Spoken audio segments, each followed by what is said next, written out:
Welcome back to Fresh Film Talk. I'm your host, Lavelle Revels, and get ready to be inspired. Get ready to laugh today. I had the multi-talented Aurelia in the building today. Thank you. She's an actress, comedian. You can catch her in the stage play Native Son this February in Cincinnati, Ohio. You can catch her hosting the Funny Bone at Liberty Township January 11th. Yes. Here in Cincinnati, Ohio as well.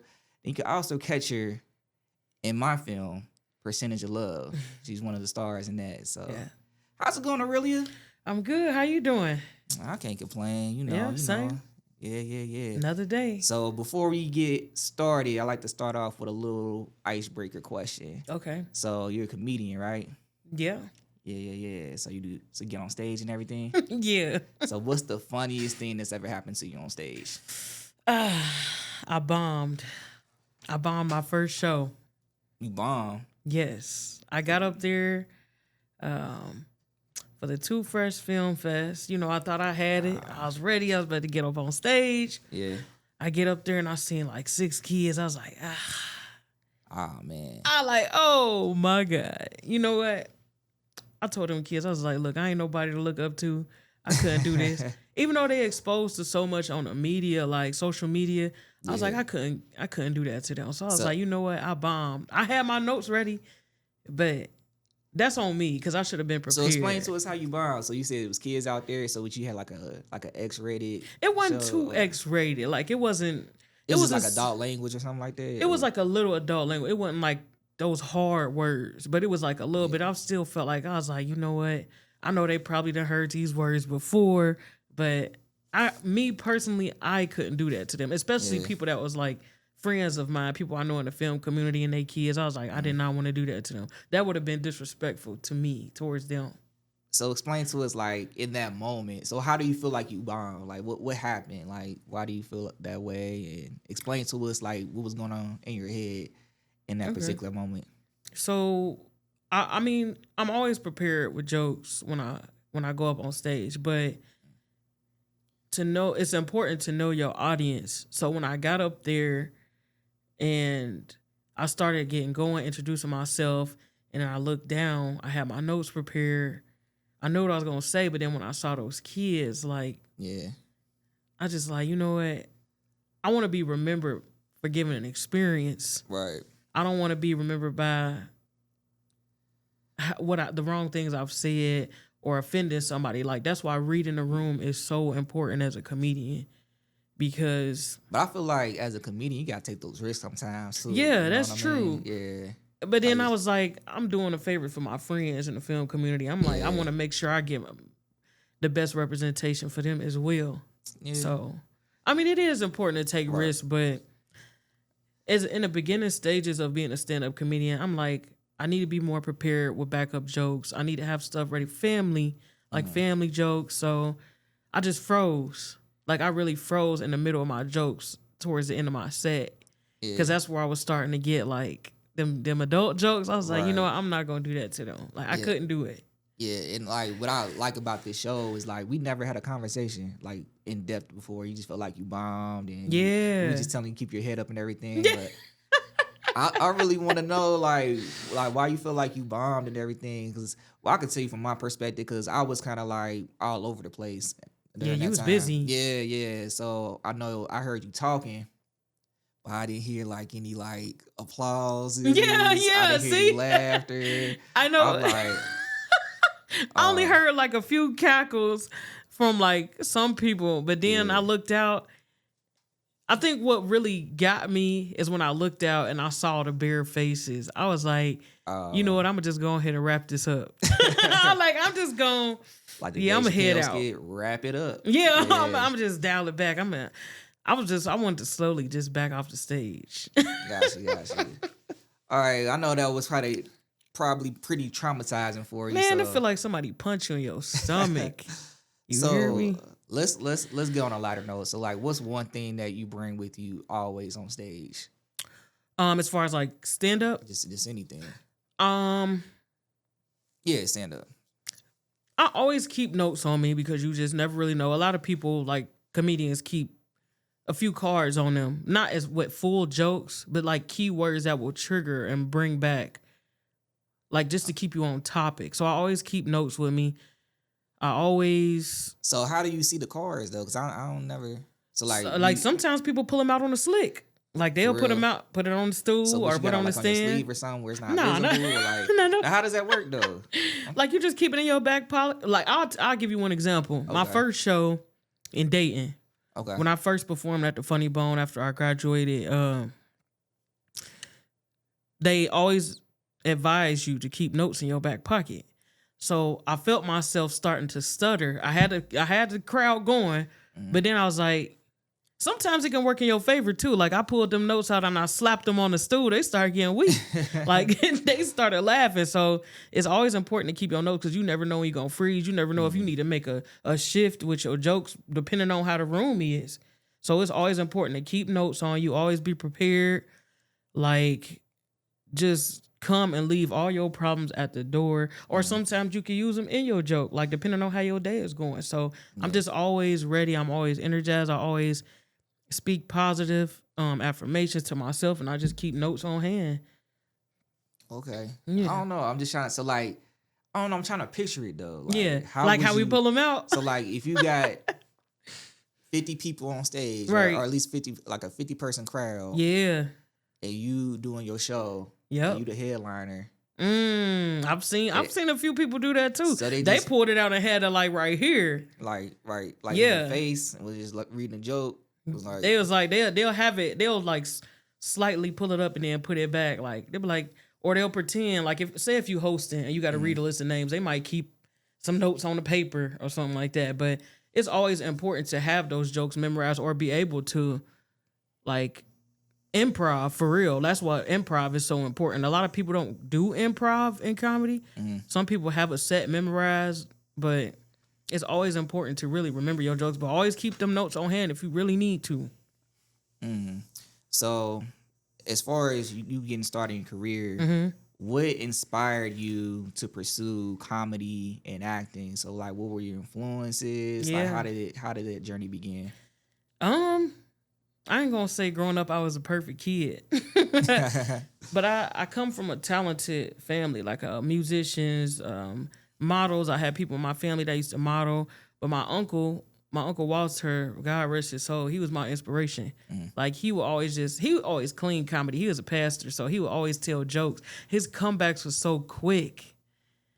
But I grew up around mostly, like I hung around my uncles, my brothers, and we would watch a lot of videos. I was always inspired by like the kings and queens of comedy. So I'm really I grew up in the 90s too. Like I'm a 90s kid, so we had a lot of great comedians. We had like Bernie Mac. Yeah. I love Dave Chappelle, Cat Williams, like Monique. Oh yeah. Some more, like all of them. Like I've always watched. My mama always kept those DVDs. Like I studied films a lot growing up. So that's all I was raised around for real. Is like just comedians, artists, singers. So I come from that kind of background.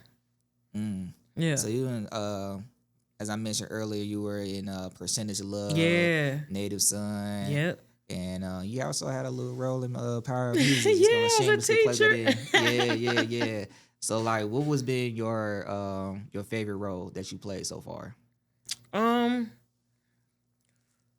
Not gonna lie, my favorite role is my most recent one because I wasn't able to play myself. Like I had to really do the work as an actor. And I really had to step outside of myself and do some deep inner work compared to when I'm usually doing like the comedic roles. Native Son. I played Davina Buckley. I was the district attorney, newly elected. Okay. So it was. Is that like an original screenplay or? It's an original. It was on film actually in 1986. Okay. So the role I played originally was a male. It was supposed to be. He was played by David Rasche. Because I know the stars was, if you would look at the 1986 film, it was Oprah Winfrey. But I was the district attorney, yeah. I had to really dig deep and be serious. I had to do a lot of homework and studying, keep my head down. I studied that film at least 3 times. So that was my toughest role. Would you feel like this is the role you're most proud of?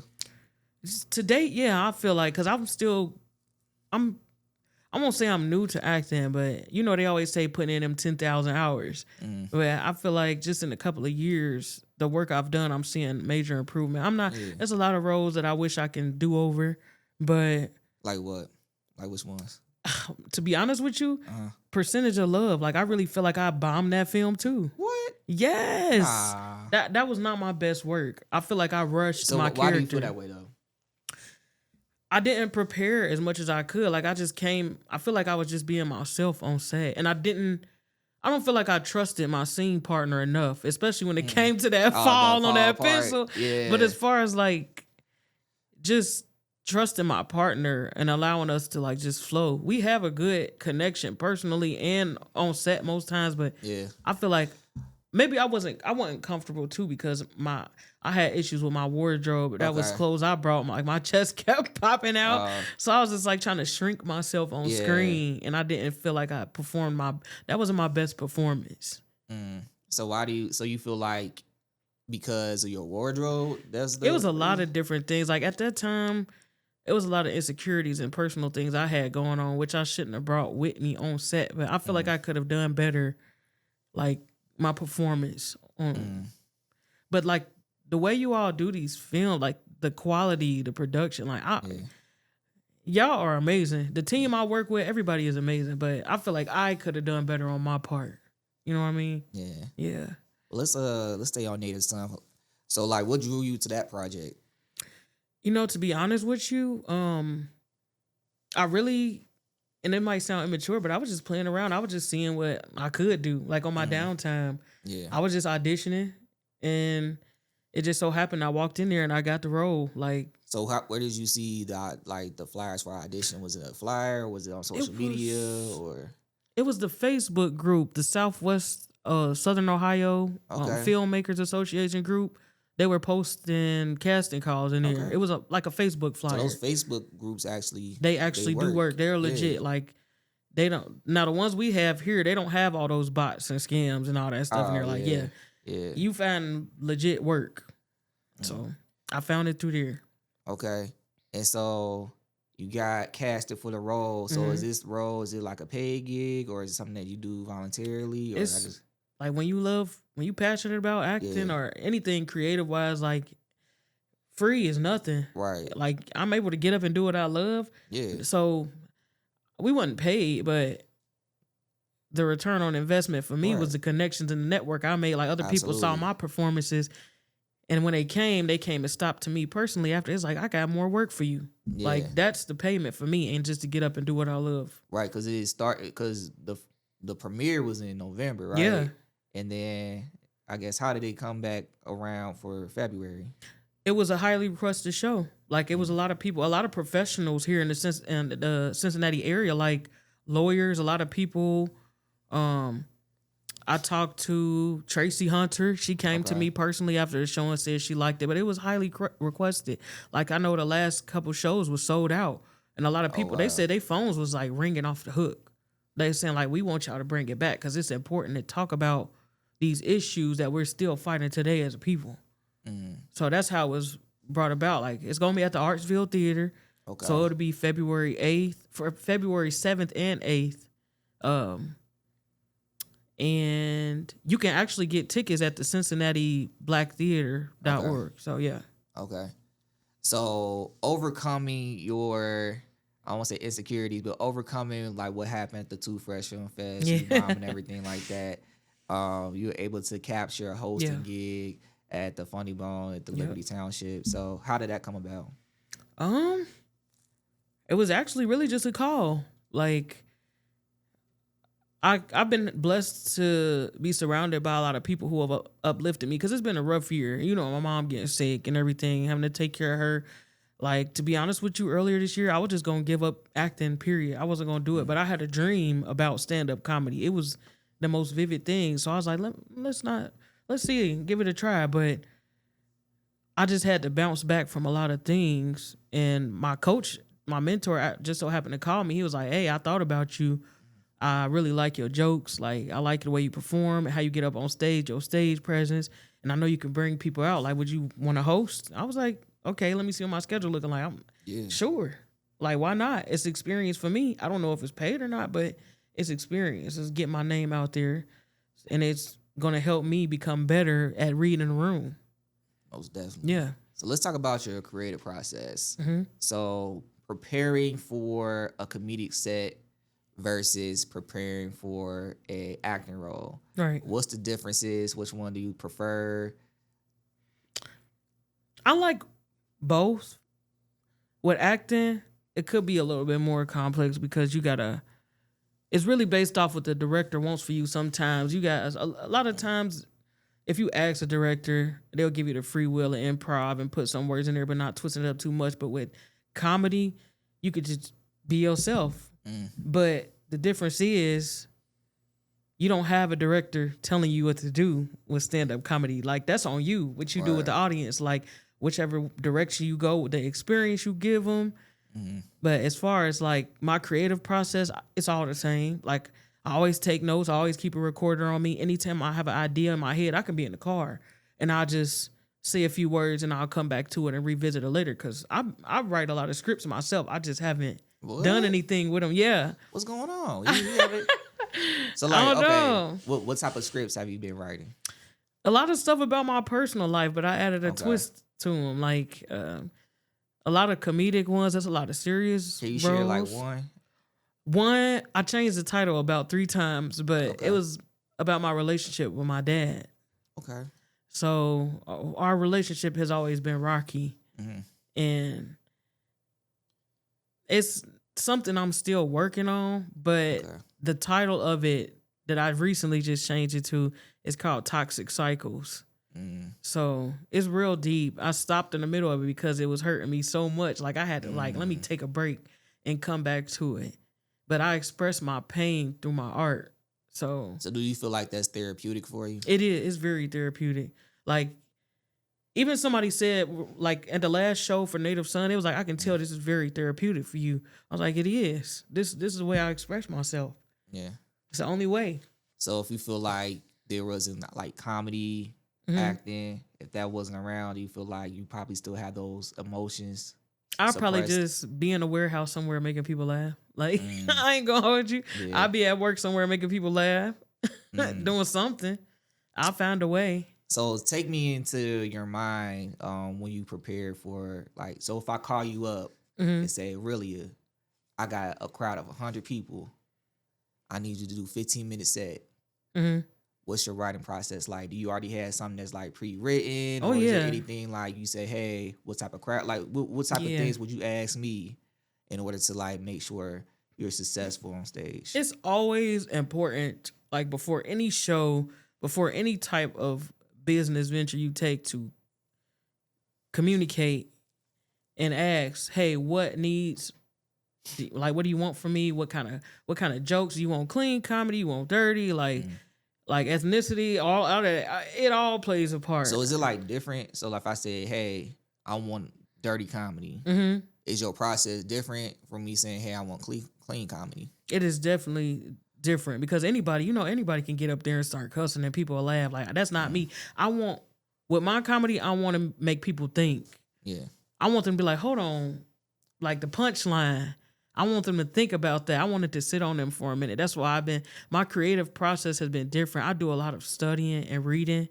So I'm not going to hold you. I got 10 notebooks full of jokes. Okay. That I have never used yet. And sometimes I might just not even use them. Yeah. Because I feel like it might not be right for the crowd that I'm sitting in front of. Like, but I do have jokes on hand. I just haven't used them yet. Okay. So, yeah. It just all depends on what you want when you ask. Okay. Yeah. And so how do you balance the demands of both comedy and acting? So, for example, I know we have a contest. We talk about this every time on the show. Yeah. So Winter Film. I just shout out to Winter Film. I don't want y'all to feel like I'm like I don't know. If you feel some type of way about it, it's not. I don't mean to do that, but yeah, I also try to like uplift it because I plan on participating in Winter Film. Okay. As well. So like, how do you balance the acting and comedian and being a comedian as well? Because I know you plan on, and the reason I bring it up, I know you plan on doing Winter Film this year as well, right? Yeah. So how do you balance that? Well, that I always find a way. It's never been an issue for me because when I first started acting, I actually was in 2 plays at one time. I was like, I don't know how I'm gonna do this, but sometimes I amaze myself. I don't even know how I'm gonna do it. But really about me, like timing is everything now and self-care. So during my downtime, if I feel like I'm ready and somebody might give me a call, it's nothing to get up and do a show. Like I hit up open mics a lot of times. So you go up there and do it like a couple of minutes. Somebody say, hey, I need you to do a birthday party. Like I just did my cousin Alexis' birthday. Shout out to Alexis and my cousin Aaron Ray. If y'all don't know, check out his music. Since he's from Cincinnati, but he's an R&B artist. But my cousin Aaron Ray, ARINRAY. Okay. But he got some amazing music. But that's my cousin, and I hosted her birthday party, and that was my first time. It was I was a little bit more free. I felt it was adults. It wasn't a bar, so So people you got a lot more laughs and all that. Yeah, just a little. Yeah, it was a lot more laughs, and then I got more physical. I wasn't just frozen past like. Yeah, not like I was like acting out, doing my act outs, like I wasn't just stuck in place. You know how some people just pace the stage. Oh, so you was like walking back and forth. Yeah, I was doing showing out, acting out the jokes I was telling. Like more interactive. Yeah, I was interactive. That's why I want to give an experience, but I just balance it out. Like if I keep a calendar on my wall, and if I got something coming up, or I leave some space in between to write and get myself prepared for those roles. Yeah. Yeah. So do you feel like your skills as a comedian help enhance your skills as an actor or vice versa? Or what's your feelings on that? And how does that work then? So I took a lot of classes. I feel like you really never know until you do. So with my process, I feel like acting and comedy go hand in hand, of course, because you see a lot of comedians do movies, but it helped me to learn to let go and trust myself.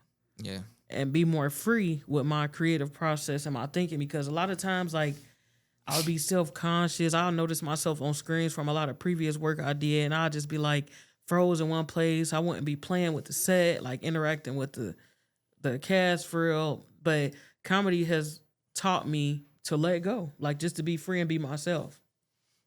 So it's really helped me a lot. And improv has helped me because I took classes at Cincinnati Improv, so that helped get my creative juices going and just really just chilling and vibing and enjoying the process. So take me through like a improv class. What's that like? What's that like?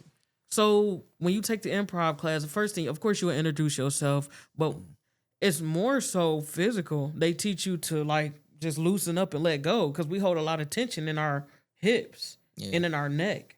So we first get warmed up, and then they might they do a couple of games. They throw stuff at you and see where your head at, and just to get you warmed up, icebreakers. And then we go into the homework. Like, they'll teach you stage presence. They don't teach, of course, when you're taking classes, they don't teach you jokes, but they more so teach you the business. Okay. So, because when I think of improv, I'm thinking like, whose line is it? Yeah, it's kind of like that a little bit. It's kind of like games. Okay. But I took 101. So, like, they just teach you to get warmed up and let go. Like, just to get, just be vulnerable. That's another thing people don't like to do with improv. They don't notice, like, you have to be vulnerable. You got to be able to let go and not be so scared. Because I'm an open book now. Like, from doing comedy and acting in my experience, if anybody got a question they want to ask me, I'm just going to answer it. Okay. Like, that's just how I am now. So what do you enjoy more, improv classes or acting classes? I love acting classes. Like, I like improv, but I enjoy acting classes more because I learned, I like the Meisner technique. That's my favorite. Ooh, elaborate on that. What's that? I can't really say because I haven't taken a lot of them, but they really teach you to trust your partner. Like, your reaction to what they say instead of just, I'm just going to say these lines. Real quick. So did you learn that technique before or after Percentage of Love? I took a class before, but I wasn't as consistent with it. But I took more classes now than I have before. No, I mean like the Meisner technique. Yeah, Meisner technique, yeah. So did you learn that technique before Percentage of Love? Because I remember you said you had struggles with trusting your partner. So was that something that you learned before? I learned it before, but I wasn't using it like I should have. Why didn't you use it? I ain't gonna. I wasn't comfortable with myself. Oh, okay. Yeah, like that's where improv come in. Like I took the improv classes after Percentage of Love. Like I've learned to let go. Like for somebody, I notice myself when I'm on screen. Like I'll just be stuck in place. Like I don't move because I was very self-conscious. But with improv, that has taught me to just be free. Like, what did you feel self-conscious about, if you don't mind me asking him? Just being a plus-size Black woman. You know, it's not a lot of us in the film industry. A lot of times we want to worry about perfection. And for me, that held me back because I was more so worried about the words on the script. I wasn't bringing them to life like I should have. And I can notice when I look back, I'm like, I'm just saying these words, but I'm not feeling them because I was too worried about what I looked like. But I feel more freely now compared to when I first started out. Like I was always too worried about, I'm over here fixing my hair. I ain't want nobody to see my double chin. I ain't want nobody to see if my button was popped open. You know what I mean? Yeah. Like I wasn't able to focus on my character, but I'm able to do so more now. Looking back, I feel like I've developed and became better as not only just a comedian from all the mistakes I made, but acting as well. Because I'm able to do more serious roles. Like I've been doing a lot more serious roles. I've been studying with my coach in New York. His name is James Ciccone. Shout out to him. He in Manhattan. I went to visit them. I got a commercial coach. His name is Mike Pointer. And just keeping the right people around me, redirecting, and just having a good team of people as well. So I just learned to let go. Seriously, like that's been my motto for the rest of this year. Like I just been learning to just be free and be vulnerable. And you touched on this a little bit, but as a Black woman in comedy and acting, how do you navigate through those challenges? Or what challenges do you face? How do you navigate through them, especially like with this being like a male-dominated industry? So like, talk to us about that. It's good that you said that because like just recently, you know, I did the Funny Bone and Dating and the Liberty, but it's like I said about networking and having a good team. So I recently was added to the Ovations Entertainment group, and I have a lot of good mentors in that group. So they're able to help me navigate and guide. Because, you know, like you said, in a male-dominated industry with comedy, of course you always got those people who try to push up on you. You got people like, oh, if you don't do this or you don't know this person. So push up on you like in a sexual type way? Yeah, in a sexual type way. It's happened more than you know. Like I miss a lot of roles, or I get shunned from a lot of places or groups because I didn't want to engage in those kind of things. Like kind of some, I don't think I wouldn't say blacklisted. Or you get like, you're not, so as you, my bad, I cut you off. No, you good. So you get, like you said, shunned from those groups and you're not able to, but so what type of groups are they? Are they like acting groups? Yeah, like acting groups. And what kind of person is it? Is it like the head person in charge, or is it? It could be head person, yeah. And like, of course, you know, people got their minions or whatever. If I feel like if you're not somebody that getting down with get down, if you know what I mean, like on the casting couch. Yeah, so I'm like, man, I ain't going. Like, no, first of all, I'm married, right? And then I respect myself too much. It ain't no role, no amount of money, or nothing big enough to make me want to step outside and do nothing like that. I don't care who it is. But what does that look like, though? And I'm asking because it may be people that's out here that's watching it and may not be able to see the signs, and you know, they may be able to avoid something that can be catastrophic. So no lie. What type of signs or what type of things have you went through that pretty much like this person's trying to come on me and then you know experience the things they experience? I'm sure a lot of women probably experience this, and some people might not see the signs, but the gaslighting, the narcissism, sometimes they might compliment you more than usual. Or if you know that you aren't performing well, and you look a certain type of way, if you're attractive or whatever, they just might want you. If you look a certain type of way, they might try to just push you more or spend a lot more time with you personally and try to get you, isolate you from the rest of the crew. Like, it's just stuff like that. So it'd be like, hey, go out to dinner with me or something like going that. out to dinner, trying to get your phone number, following you, or love bombing. You know how people be just, oh my God, this person, this and that. I've noticed I had to back off from certain people because of that bombing on social media too. What's that? This, that, and that. Like, what is that? What you mean? Like, could you elaborate on? Could you say, you know, this person, this, and that? Like, what is this and that? It's like they're like overly. I can't even. They're like over the top, like pushing up on you. Okay. Like overly complimenting you, or always trying to include you in activities you know you shouldn't be doing, or people you know you shouldn't be surrounding yourself with, because you know how they get down. Right. Like, I don't always go off the word of what other people telling me. I like to learn them for myself, but you know there's patterns in people, and then when you tell them no, they try to back off. Then that's when she ain't doing nothing, or she ain't gonna be nobody because she ain't around me or the clique I'm hanging with. And I just learned to, like, this year, I ain't gonna lie.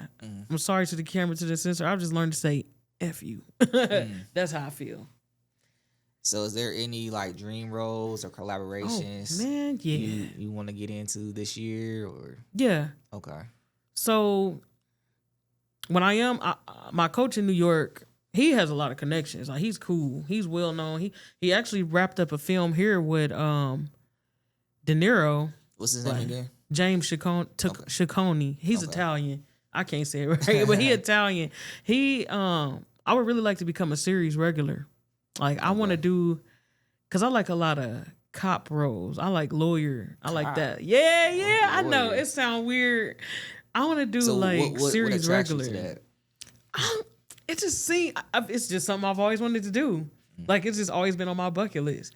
I want to do series regular. I love, my favorite person I really want to work with is Dave Chappelle. I love Dave Chappelle.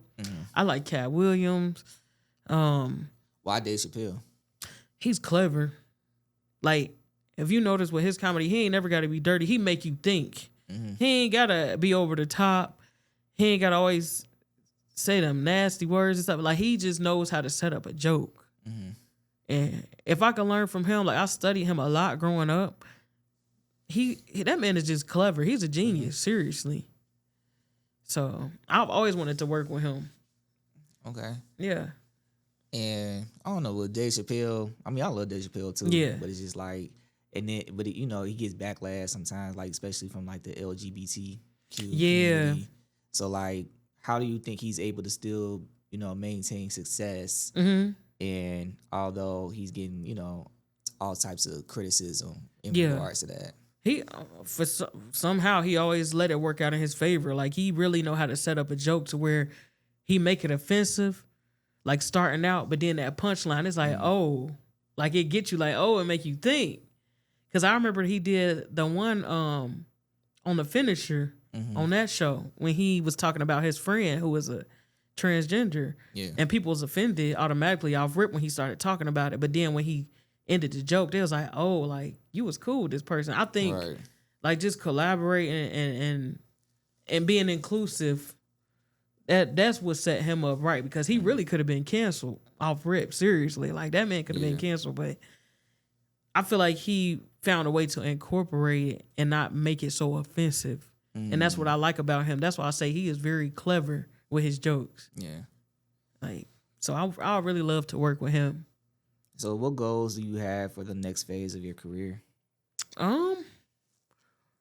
Honestly, like, the end of this year, my focus was going to be, before I got that role in Native Son, my main focus was going to be my self-care, my health. Like, I was just going to take a year break from acting and just work on my body seriously. I was just going to work on taking myself more seriously, and then just staying in classes. I've always like just stay in classes weekly and get more roles. Like I want to do series regular. I want to be in more stage plays. I was going to go back to school. Like I wanted to go back to school part-time for theater. So just keeping myself grounded. And, like to like a university or something? Yeah, like a university. I always want to go. I want to go back and finish school. Like I like to finish what I started. Okay. So I went to Central State University up in Wilberforce.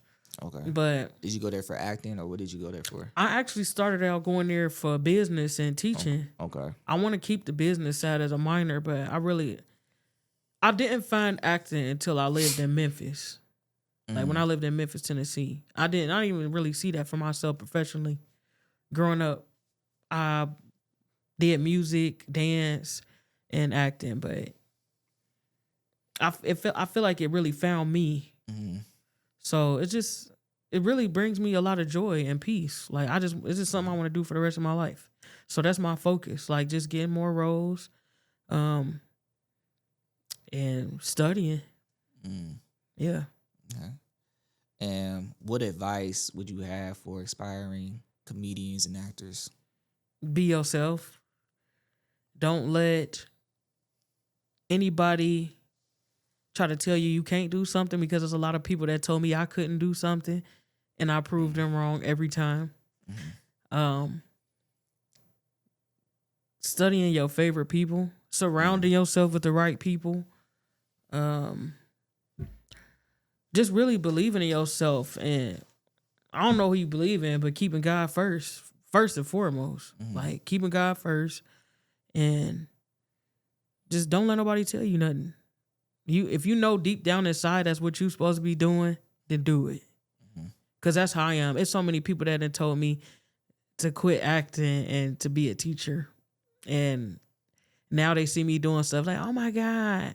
Like, oh my God, I want to see your show. Can you help me meet this person? So if you know deep down inside it's meant for you to do something, then do it. Like, don't let nobody tell you otherwise. I don't care if it's a family member, friends. They ain't your real friends, and your family, believe it or not, they blood, but they could be jealous of you. I've got people that's been copying me and my family. They don't want to give you, they ain't gonna want to give you credit. And then don't let it break you when people act like they can't see you because they watching you. They just ain't saying nothing. Right. So let them watch. Absolutely. Yeah. Let them watch and keep doing your thing. So what keeps you motivated in such a competitive field? What keeps me motivated? God, and just believing in myself. Like when I tell you can't nobody tell me nothing. Can't nobody tell me. Hey, that's funny. I get my money right. Hey, for real. Me and him is like, we almost birthday twins. He a day apart from me. Oh, for real? I love Kanye, yes. Yeah. But I really feel like where I am now, can't nobody tell me nothing. Say it again. Can't nobody tell me nothing, man. What? Say it with your chest. Yeah. I'm doing my thing. I'm just gonna keep it at that. I stay in my lane and I'm doing me. So what's one thing people might be surprised about you to know about you? Yeah. Surprise. It's a lot of things. Like people were surprised when I did a stand-up comedy this year. Yeah. They're like, what? You?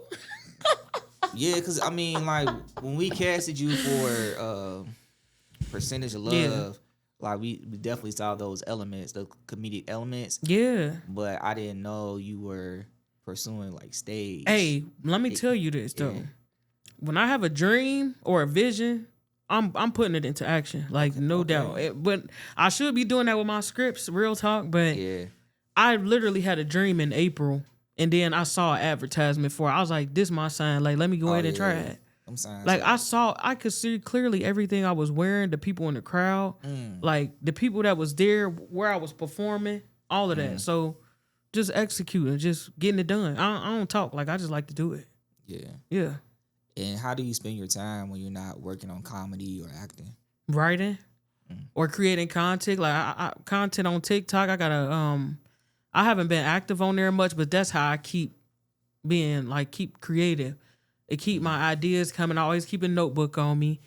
I got a whole bunch of stuff I should be doing. I need to create clips for my profile, but I'm just always in the creative mode, like nonstop, all day. Yeah. And what other projects do you have coming up this year, 2025? Of course, you all know we'll be playing it back, doing Native Son. We'll be at the Artsville Theater February 7th and 8th. So if you want tickets, you can get them at CincinnatiBlackTheater.org. I'll be hosting the Funny Bone January 11th. Doors open at 2 p.m. at the Liberty Funny Bone. Okay. And the show starts at 3. But whatever else is to come, I'm open to it. As long as you ain't trying to touch nothing. That's all. Get it right. But you said get it right. Get it right. But I'm open to whatever God send my way, honestly. Like, I'm just ready for whatever 2025 got. And where can we follow you if we're trying to, get a ticket to Native Son or just anything you got going on for 2025? Like, where can we follow you or where can we watch anything you got going on? So I have an Instagram. I usually keep a link tree on all my social media pages. Okay. My Instagram is the Aurelia G, and I know y'all can't spell my name, so it's AURELIA. As you see right here. Thank you, LaVille. We call you Ari for short. Yeah, they call me Ari for short. But my Instagram is the Aurelia G. You know what's crazy? I don't have any problems saying your name. You don't it's a few people that don't struggle to say my name, but I'm like, how you butcher it? And I just told you. I look and I was like, Aurelia? Yeah, that's right. You know how many people that wrote scripts with my name on it and they mixed up a few words when I just clearly spelled it out for them. They still messed my name up. I was like, you trying to be funny? Right. I need people to find me. But absolutely. My Instagram, and then I have a Facebook page. I ain't gonna hold you. This kind of ghetto. Because I made it. It's new. I had to make a new one because my other one got hacked. It's all good. But my Facebook page is, you'll see a picture of me. It's a pink background. It says actress Aurelia Gillium. So I'll have links posted there. Yeah. It's probably... I don't know. But it's actress Aurelia Gilliam. And then my Instagram is the Aurelia G. I don't recommend my TikTok because if you got kids, it's not probably the best thing. I mean, it ain't bad, but what's going on with your TikTok? It ain't like no OnlyFans or nothing like. No. The way you said it though, it made it seem like it just be a few words, but I be saying I'll be like real clever with my jokes, and it'll probably go over their head. Like if you want to understand me as a person, you wouldn't understand what I'm saying sometimes. Gotcha. So it ain't nothing, no vulgar language or nothing like that. I just feel like a lot of people, when I say something, they're like, can you repeat it again? So it just go over their head. Like what? Like some of the jokes I say on TikTok. Give me a joke. Some stuff I just made off the top of my head. Like I just made videos. All right, let's end off on a joke. Oh man, come on, you gonna do this to me? Yeah. Somebody gonna steal my stuff. All right. What you want me to say? You gonna do the notepad? I thought you was gonna freestyle or something.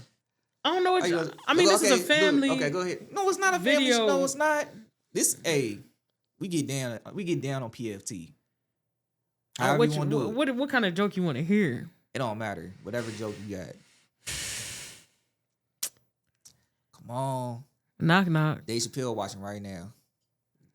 Dave Chappelle, give me a call. 513. I'm just playing. Oh, he said knock, knock. We gonna knock, knock jokes? Nah. I'll just give you something I did that I was gonna do at the Too Fresh Film Fest that I didn't want to say because it was kids. But one of them was. You have some people that's in here right now. So. Oh, you know what? No. No, I'm saying like we do have an audience in here. Yeah. So you gotta make us laugh. That's too much pressure. Man, come on, you got it. All right, I'm trying to think what I was gonna say. Look, I'm about to freeze up and bomb again. This is gonna be my second bombing. Fresh Film Fest Part 2. Oh, come on! See, you the one telling the jokes. You the one telling the jokes. You keep ooping them to me. I gotta. Your comebacks is good. Maybe you should do some stand up. I don't know. I gotta be like super prepared to do that. I feel like one part of my joke was I was gonna talk about the kids and watching TikTok. The way the joke, it was the middle of the joke, so I talk about how growing up, back in my day when I was growing up, we went to Claire's to get ear piercings. Okay. But now these kids, like, they get gunshot wounds and they brag about it on TikTok. It was something like that. That's depressing. I know. That's why I ain't say it. That's why I ain't say it. Like, but see, you laugh though, so that's all that matters. That's true. That's true. That's true. All right. On that note. Oh wait. Okay. I'm sorry. I want to give a shout out to my Ovations family. Hey Jay, comedian. Hey Jay, he got an Amazon special. Maria, Tim, my team of coaches, James Ciccone, Mike Pointer, yeah, and my family. And I love you, Mom. So love you, Mom. Yeah. All right. Thank you to Lavelle and the team here. Oh no, I mean, yeah. Look, y'all always rock with me. For sure. Always. Yeah. Well, that's another episode of PFT. And remember, stay humble, stay fly, stay fresh. Peace. I'm trying to look at the levels over there too. I just want to make sure we all good here. We all good. So my camera's right here. All right. Get ready to laugh and be inspired.